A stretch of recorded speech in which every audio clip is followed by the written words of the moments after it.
श्रोताबंधु नमस्कार। आपण माने शुणुछंती आपण मानक प्रिय FM station radio Hirakhand 90.8 FM. Radio Hirakhand, radio Hirakhand, radio Hirakhand, radio Hirakhand. आपणक प्रिय रेडियो हीराखंड रे आपण माने विभिन्न समय रे स्वतंत्र उपस्थापना मान शुणुछंती। आजिर विषय आजिर युवापीढ़ी स्वप्न संघर्ष और संभावना। आजिर युवपीढ़ी स्वप्न संघर्ष और संभावना। आजिर युवपीढ़ी एमिति एक मोड़े ठिया होइछि जोठारे परिचयर प्रश्न, सफलतार स्वप्न एवं सामाजिक आर्थिक आह्वान गुड़िक गभीर भाव जड़ित। जदिओ आगक बढ़िबार पथ कष्टकर, गठनमूलक संपर्क एवं सकारात्मक सामाजिक शक्तिर समर्थन युवक मानक आह्वान गुड़िक सुजोगरे परिणत करने एवं सकारात्मक परिवर्तनर प्रतिनिधि हेबाकु सक्षम करिपारिबो। युवपीढ़ी हेउछि मानव जीवनर सबुठारु गतिशील एवं निर्णायक पर्याय।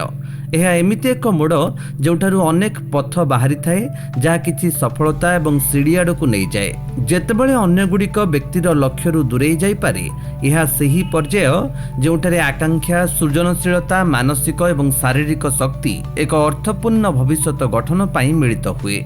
प्रत्येक समाज आशार सहित यार युवपीढ़ी को देखे और विश्वास करे जे सेमाने यार ऐतिह्य को आगकू बढ़ाइबे एवं एक उत्तम आसंताकाली निर्माण करिबे। तथापि एकविंश शताब्दीर द्रुत विकसित सामाजिक, सांस्कृतिक, अर्थनैतिक एवं प्रजुक्तिविद्या परिवेश रे युवक माने निजकू एमिति एक संधिरे पांती जोठारे परिचय संकट, स्वप्न एवं वास्तवता मध्यरे संघर्ष एवं सुजोग एवं आह्वान मध्यरे संघर्षपूर्व अपेक्षा अधिक तीव्रतर हो जाइछि। आजिर युवपीढ़ी सामना करुथुबा सबुठारु गुरुत्वपूर्ण आह्वान गुड़िक मध्यरु गोटे हेउछि परिचय एवं आत्म आविष्कारर प्रश्न। सामाजिक गणमाध्यम, डिजिटाल जोगाजोग एवं सूचनार निरंतर प्रवाह एपरि एक विश्व सृष्टि करिछि जोठारे सीमा क्रमशः अस्पष्ट होई गलानी। यह सहित पारंपरिक मूल्यबोध एवं आधुनिक प्रभाव खोलाखोली भावरे ध्यान आकर्षण पई प्रतियोगिता करुथिबा देखिबाकु मिलुछि। युवपीढ़ी विभिन्न संस्कृति, जीवन शैली एवं चिंताधारार सम्मुखीन हुअन्ति जहाँ सेमानंकर दृष्टिकोण को व्यापक करे, किंतु सेमाने किए एवं सेमाने केउठारे अछंती से विषय द्वंद्व मध्य सृष्टि करे। सामाजिक आशा, ऑनलाइन धारा एवं समकक्ष प्रभाव सहित पालन करिवार चाप प्रायतः अनेक व्यक्ति को आत्मविश्वास एवं परिचय सहित संघर्ष करने बाध्य करे। एक समाज रे जेउठारे सफलता को प्रायतः भौतिक सफलता एवं सामाजिक स्वीकृति द्वारा माप करा जाए, सेठारे अनेक युवपीढ़ी जीवन रे सेमानंकर उद्देश्य एवं स्थान संपर्क में चिंता एवं अनिश्चितता अनुभव करती। आह्वान केवल आधुनिकता को ग्रहण करने नुहे, ता सहित मूल्यबोध, आत्मसम्मान एवं दिग्दर्शनर स्पष्ट भावना मूल एक संतुलित परिचय विकसित करवा। प्रत्येक युवक एक सफल क्यारियर एवं एक सुरक्षित भविष्यतर स्वप्न देखुथिबा बेले आर्थिक वास्तवता प्रायतः रास्ता रे ठिया हुए। वर्धित बेकारी, मुद्रास्मृति एवं सीमित चाकरी सुजोग अनेक देश रे प्रमुख चिंतार विषय पलटिछि। शिक्षित युवक माने मध्य प्रायतः सेमानंक योग्यता एवं आकांक्षा सहित मेल खाउथिबा उपयुक्त नियुक्ति पाइबा पई संघर्ष करंती। बेकारीर परिणाम आर्थिक कष्ट ठारू बहु दूर रे व्यापी थाए। दीर्घकालीन बेकारी आत्मविश्वास को दुर्बल करिपारे, हताशा सृष्टि करिपारे एवं निराशार भावना सृष्टि करिपारे। अनेक युवक सेमानंकर क्षमता उपरे प्रश्न उठाइबा आरंभ करंती एवं भविष्यत उपरे विश्वास हराई पारंती। आर्थिक असुरक्षा मध्य उच्च शिक्षा ग्रहण करिबा, व्यवसाय आरंभ करिबा, विवाह करिबा किंबा स्वाधीन भाव बंचिया भली गुरुत्वपूर्ण जीवन निष्पत्ति को विलंब करे। समाज एवं राज्य को स्वीकार करने को पड़िबो जे बेकारी केवल एक आर्थिक समस्या नुहे, बरং एक सामाजिक एवं मानसिक आह्वान मध्य। सरकार, शिक्षानुष्ठान, शिल्प एवं नागरिक समाज संगठन गुड़ी को नियुक्ति सुजोग सृष्टि करिबा, नव सृजन को उत्साहित करिबा एवं आर्थिक स्थिरता एवं सामाजिक प्रगति रे योगदान दे पारुथिबा युवा उद्योगी को समर्थन करिबा पई एकाठी काम करिबा को पड़िबो। युवपीढ़ी को सशक्त करने एवं आधुनिक जीवनर जटिलता को मुकाबिला करने शिक्षा सबुठारु शक्तिशाली उपकरण हो रही। तथापि आजिर शिक्षा केवल डिग्री हासिल करने ठारू आगकू बढ़िबा उचित। यह युवपीढ़ी को समालोचनात्मक चिंताधारा, समस्या समाधान क्षमता, जोगाजोग दक्षता एवं नैतिक मूल्यबोध वृद्धि करने दिगरे ध्यान देवा उचित।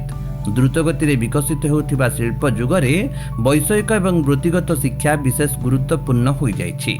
सूचना प्रजुक्ति विद्या, डिजिटल जोगाजोग, कृत्रिम बुद्धिमत्ता, नवीकरणीय शक्ति, स्वास्थ्य सेवा, उत्पादन एवं अन्यान्य उदीयमान क्षेत्रगुड़िकरे दक्षता, नियुक्ति संभावना एवं आर्थिक स्वाधीनता को यथेष्ट वृद्धि करिपारिबो। युवपीढ़ी को रोल मॉडल, शिक्षक, परामर्शदाता एवं संप्रदाय नेतांकर मध्य आवश्यकता अछि, जो माने सेमानंकु सेमानंकर शक्ति चिन्हट करिबारे, वास्तववादी लक्ष्य स्थिर करिबारे एवं बुद्धिमान निष्पत्ति नेबारे साहाय्य करिपारिबे। जेतेबेले युवपीढ़ी शक्ति एवं सृजनशीलता को गठनमूलक कार्य आड़क निवेश करा जाए, सेतेबेले सेमाने जातीय विकास पई एक शक्तिशाली उत्स होई जांती। कला, साहित्य, सांस्कृतिक कार्यकलाप, क्रीड़ा, समाज सेवा एवं वैज्ञानिक उद्भावन, व्यक्तिगत विकास एवं सामाजिक कार्य उभय पई सुस्थ मार्ग प्रदान करे।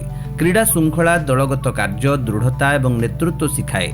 साहित्य समालोचनामूलक चिंताधारा, सहानुभूति एवं बौद्धिक विकास को उत्साहित करे। कला एवं सांस्कृतिक कार्यकलाप सांस्कृतिक ऐतिह्य को संरक्षण करने सहित सृजनशीलता को प्रोत्साहित करे। स्वेच्छासेवी पदक्षेप में अंशग्रहण समाज प्रति दायित्वबोध को पोषण करे एवं सामाजिक संहति को सुदृढ़ करे। विपरीत भाव में जितेबाला युवपीढ़ी पाखरे उपयुक्त सुजोग एवं गठनमूलक कार्यर अभाव थाए, सेमाने हताशा, विच्छिन्नता, अत्यधिक भौतिकवाद एवं हिंसार शिकार होई पारंती। तेणु सरकार शिक्षानुष्ठान, परिवार एवं सामाजिक संगठन गुड़ी को एपरी स्थान एवं प्लाटफर्म सृष्टि करने समय एवं संबल विनियोग करने उचित, जोठारे युवपीढ़ी सेमानंकर संभावना को आविष्कार करिपारिबे एवं समाज रे सकारात्मक अवदान देई पारिबे। जेकोसी राष्ट्रर भविष्यत यह उपर निर्भर करे जे से किपरि तार युवपीढ़ी को पालन करे। परिवार गुड़िक भावप्रवण समर्थन एवं नैतिक मार्गदर्शन प्रदान करने उचित। शिक्षानुष्ठान गुड़िक बौद्धिक अभिवृद्धि एवं व्यवहारिक दक्षता को प्रोत्साहित करने उचित। नीति निर्धारक माने गुणात्मक शिक्षा, नियुक्ति सुजोग एवं विकासमूलक कार्यक्रम गुड़िकर प्रवेश सुनिश्चित करने उचित। गणमाध्यम एवं डिजिटल प्लाटफर्म गुड़िक सफलतार अवास्तव मानदंड बदल में सकारात्मक रोल मॉडल प्रोत्साहित करने उचित। सबुठारु गुरुत्वपूर्ण कथा हेउछि समाज युवक मानकर स्वर शुणिबा उचित। सेमानंकु केवल विकासर लाभार्थी भाव में देखा उचित नुहे, बरं भविष्यत गठन में सक्रिय अंशीदार भाव में देखा उचित। सेमानंकर चिंताधारा, आकांक्षा एवं चिंता निष्पत्ति ग्रहण प्रक्रिया रे स्वीकृति एवं अर्थपूर्ण अंशग्रहण पाइबा उचित। युवपीढ़ी रे विनियोग करने केवल सार्वजनीन नीतिर विषय नुहे, यह समाजर भविष्यत रे एक विनियोग। ज्ञान, दक्षता, आत्मविश्वास एवं उद्देश्य सहित सज्जित एक पीढ़ी समस्तंक पई एक अधिक समृद्ध, अंतर्भुक्त एवं सुसंगत विश्व निर्माण करिपारिबो।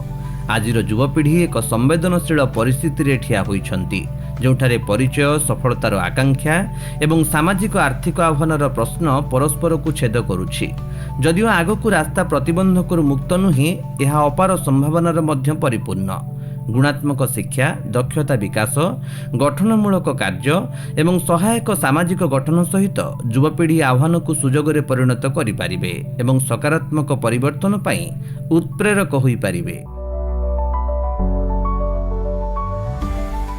श्रोता बंधु, आपण माने शुणुथिले रेडियो हीराखंड 90.8 FM रे एई स्वतंत्र उपस्थापना। श्रोता बंधु, आज पई एई स्वतंत्र उपस्थापना रे एतिकी। एई कार्यक्रमटी आपनकु केमिति लागिला हमकु चिठी लिखि जणेबे। हमकु चिठी लिखिबार हमर ठिकाना हेउछि रेडियो हीराखंड, साखीपड़ा, संबलपुर 768001। आपण माने हमकु व्हाट्सएप माध्यम रे मध्य जोगाजोग करि परिबे। हम व्हाट्सएप नंबर 9437195251। आज स्वतंत्र उपस्थापन एतिकी रहुछु। नमस्कार। Radio Hirakhand, radio Hirakhand.